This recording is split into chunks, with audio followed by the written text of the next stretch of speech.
Magandang gabi. Ano pala?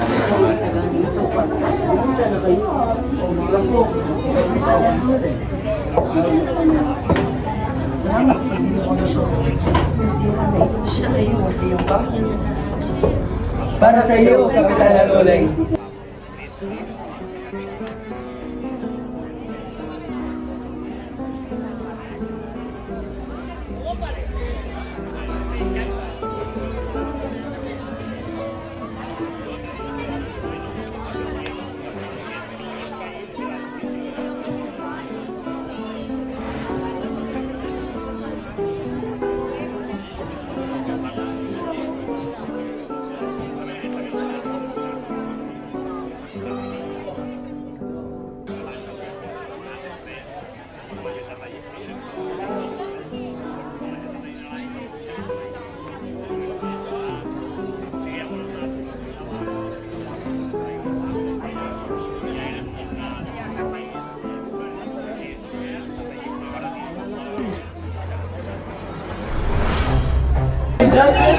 Mga Ginoo at Binibini, nung ako'y naghatid ng hika kay Don Timoteo, ay may nakita ko mga nakatagong sakong pulbura sa lalim ng lamesa, bubong, at ibang parte sa lugar na yun. Siguradong sasabog iyon kapag may maninigarilyo doon. Ano yung ibig sabihin? Bakit may nakatagong pulbura doon? At sino naman na naglagay ng mayong doon? Walang sino mang makapapaliwanag tungkol diyan. Maring isang kaway ni Don Timoteo o isang kagaw ni Juanito ang gumawa nito. Tago kayo sa gani. Maaari ni kayo mapabintangan. Hindi alam ni Don Timoteo kung sino ang nagsisisi. Sila lamang sinuha ng mga nasa buhay. Wala naman ba? Kung nagkataon ko lang umutok ang limita, ay walang nakaligtas sa mga naroon at wala sanang natitirang tao sa buong lugar. Naisip ko, kung may tipis o sigarilong nahulog doon o di kaya lang parang sumabog, siguro wala na tayong lahat. Lahat ng naroon ay marahil abo na ngayon. O Virgen Santissima! O Diyos mio! Naroon po naman ang lahat na may utang sa atin at may isa tayong bahay na malapit doon. Ngunit, sino kaya ang may gawa ng lahat na ito? Kailangan nilihim ninyo ito. Ito'y pinagtapat sa aking kaibigan na isang kawani sa tanggatan. Sino sa palagay niyo naglagay ng pulbura? Sungkwadya sibil kaya? Ang mga praile kaya? Ang kinong si Kuruga? O baka isang estudyante? O si Makahay kaya ang gumawa nito? O tulisan kaya? Mahirap laan sapagkat hindi naman natin inaasahan na mangyari ang ganitong bagay. Ang mga lahas na si Simon, Si Simon! Ano si Simon? Ngunit, hindi ba naroon din sa handaan si Simon? Oo nga, ngunit ngayon ko lang naisip, nung nagkakapunan kami, ay umalis siya para kunin daw ang kanyang handog sa mga ikinasal. Ngunit, hindi ba kaibigan siya ng kapitan niya na at kasosyo pa na sa negosyo sa Don Timoteo? Oo, nakisama siya para isakatuparan ang balak na lipunin ang lahat ng mga Kastila. Naalala ko kagabi, noong naghapunan kami ay nagkaroon ng gulo.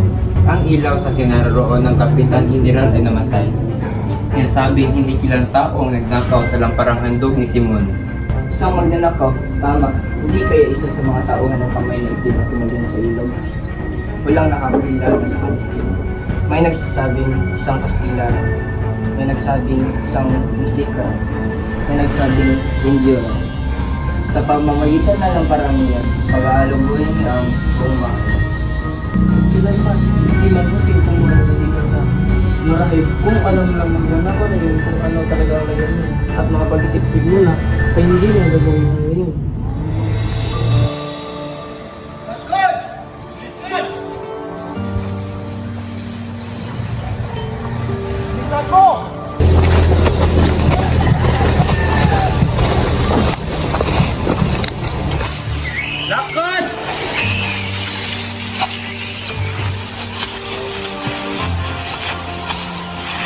Pumunta ka doon sa likuran at bantayin mo ang mga masasaka.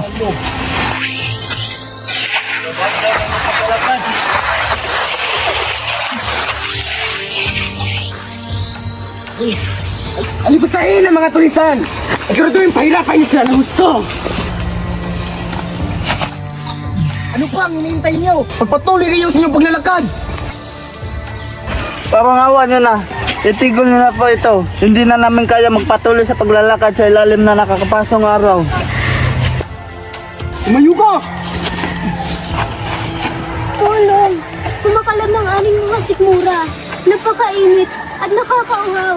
Hanggang kailan ba namin mararanasan ang inyong kalupitan? Tahimik ka!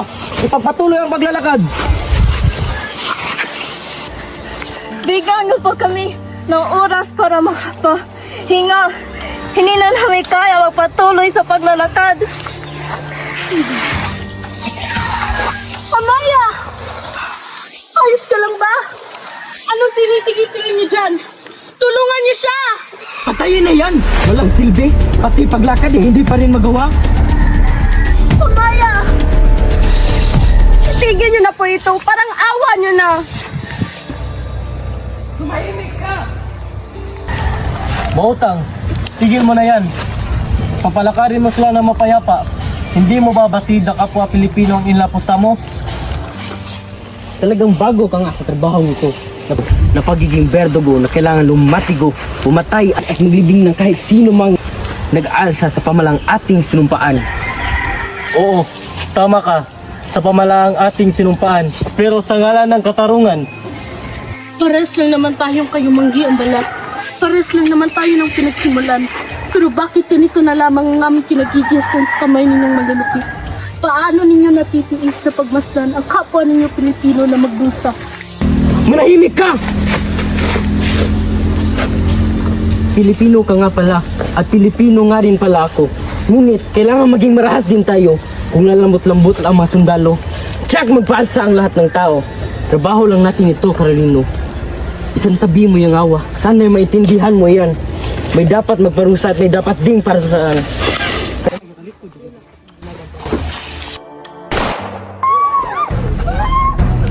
Mata! Sino pumatay nung wala kabog-kabog na pamarilyon? Sugaba! Tulisan!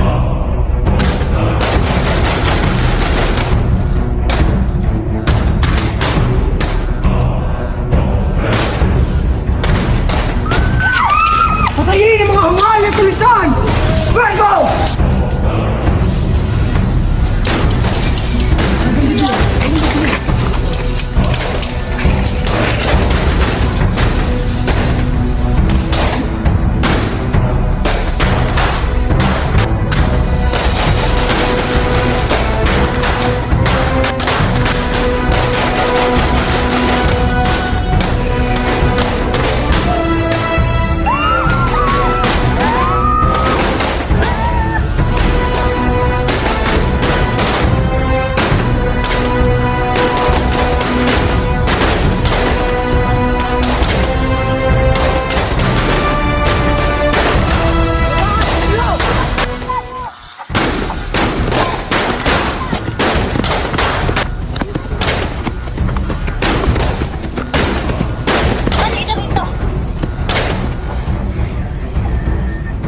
Yung gagalaw o bubumutukin ng baril ito. Bitawan mo ako! Nasasaktan ako! Anong nagawa namin kasalanan upang gawin na sa amin to? Manahimik ka! Malayain niyo na po kami! Napagkatigas yung ulo, babae. Hindi pa sinabi kong ikom yung bibig sa pagsasalita. Kung hindi ka naman din susunod, ay mas mabuting tuluyan ka na lang namin. Huwag po! May pamilya pa po naghihintay sa akin. Parang awa mo na. Yan! Huwag kang gagalaw. Ulit na po. Tulungan niyo kami.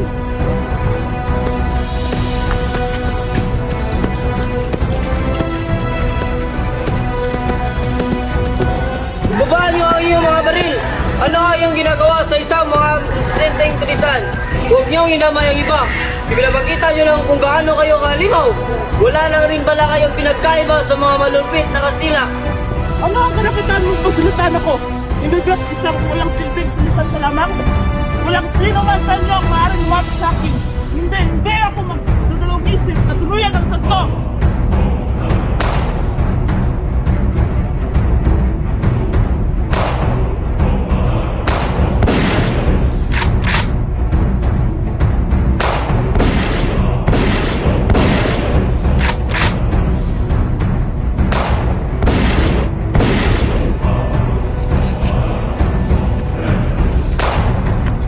Aking mga apo,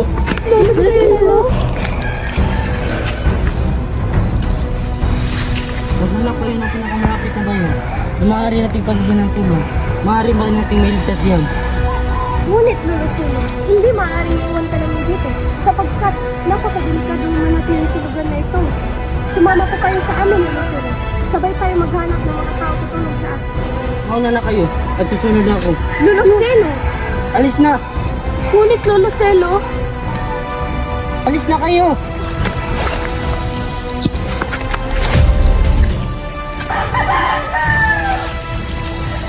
Ano gagawin natin? May kasamaan pa tayong doon.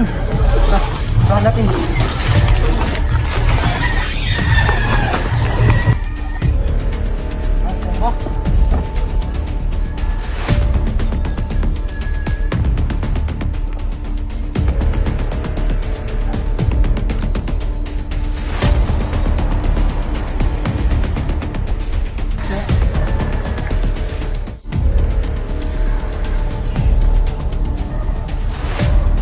Carolino, may isang kalaban ba doon? Sige Carolino, ipakita mo nga ang kagalingan mo tumadla. Carolino, baril mo ang isang yon. Parang namumukuan ko ang isang tulisan na yun. Carolino, ano pa yung tinutunga nga dyan? Barilin mo!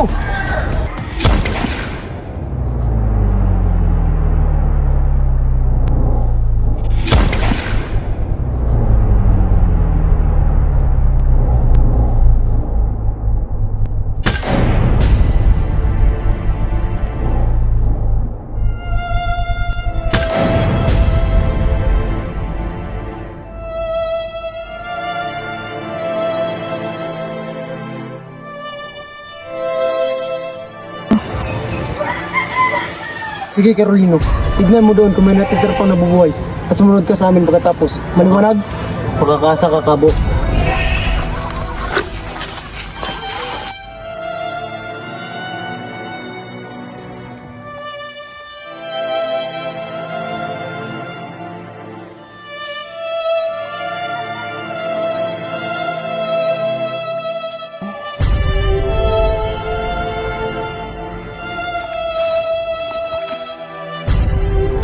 Lolo Silo! Abi nga po. Kung gayon ang aking paghihinala, hindi nagkamali. Patawarin mo sana ako sa aking nagawa. Kung alam ko lang na ikaw ang tulisang na yun, ay hindi ko itutuloy ang utos ng kabo. Huwag mong isisisi ang sarili ang nangyayari ka ngayon. Sapagkat ikaw ay pinag-utusan lamang. Hindi mo ninanais ito. Ito lamang bunga kasamaan at kasikaman ng kabo. Hindi mo ito ginusto. At pinilit ka lamang. Sana hindi ka matulad sa ibang gwardiya sibil. Huwag kang sana matulad sa kanya. Lolo Silo! Hindi!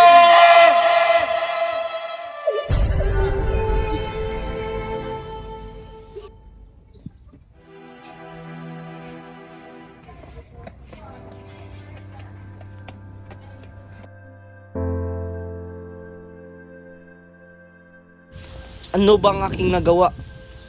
Bakit ako pinaparusahan ng ganito? Tapos ng aking misyon.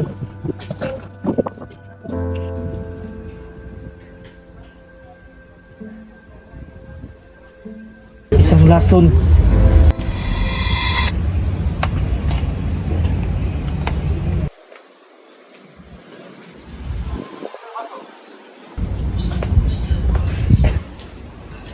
Hindi na ito magamit ni Padre Salvi.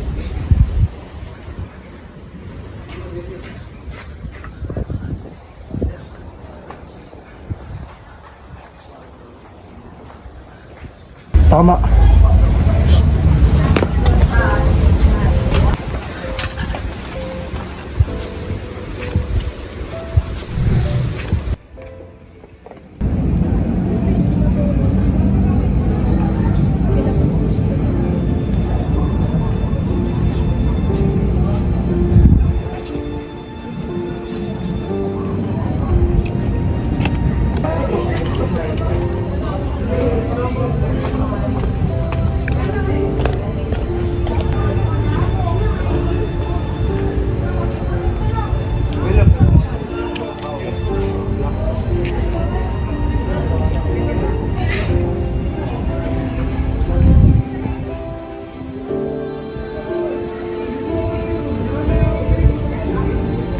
Ginong Simon? Ginong Simon?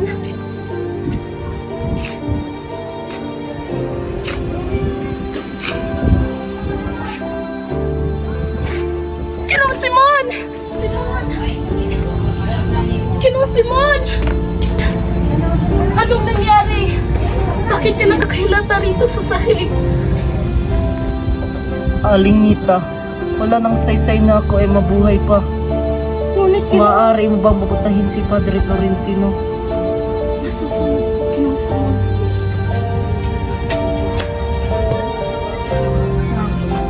Padre Florentino, ibinapatawag ka ni Simon. Dalian mo! Huminahon ka. Anong nangyari?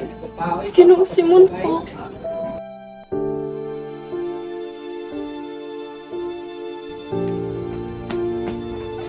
Senyor Simon, naku, Diyos ko, bakit ka uminom ng lason? Sandali lang at ako'y maghanap ng lunas.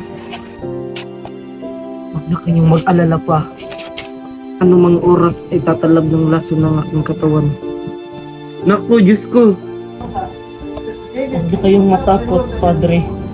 Lumalalim na ang gabi.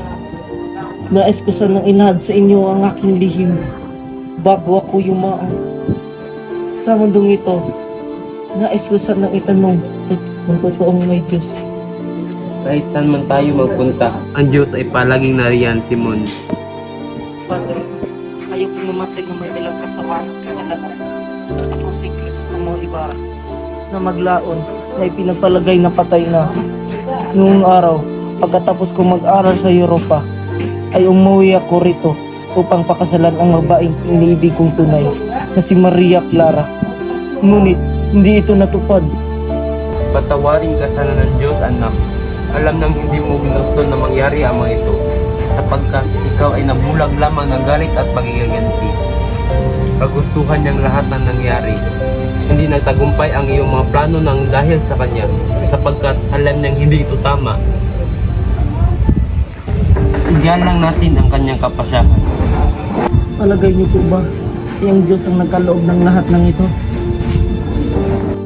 Walang makapagsabi ng iniisip ng Diyos, Simon. Ngunit kailanman, hindi siya naghangad ng masama para sa atin. Kung gayon, bakit hindi niya ako tinulungan? Sapagkat mali ang iyong pamaraan, pag-ibig lang ang nakagawa ng dakila. Bakit ako pinaparasahan ng ganito?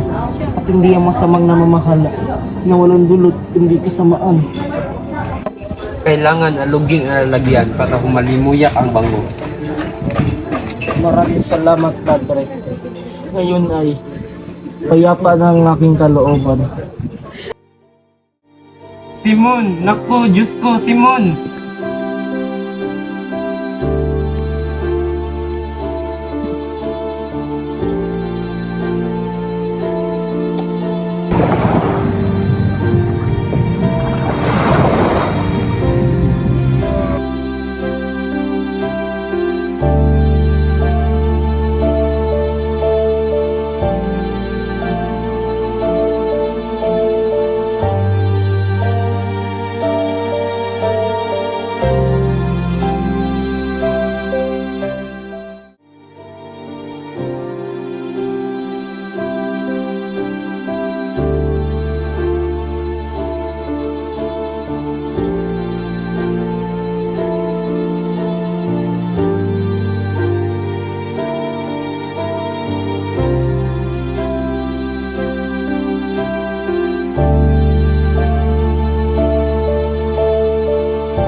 Kayamanan ay siyang nagiging lason sa mga tao. Ito ay nagpapabulag at nag-uudyok na gumawa sila ng kasalanan. Gabayan ka sana ng Panginoong Diyos, Ginoong Simon, o Crisostomo Ibarra.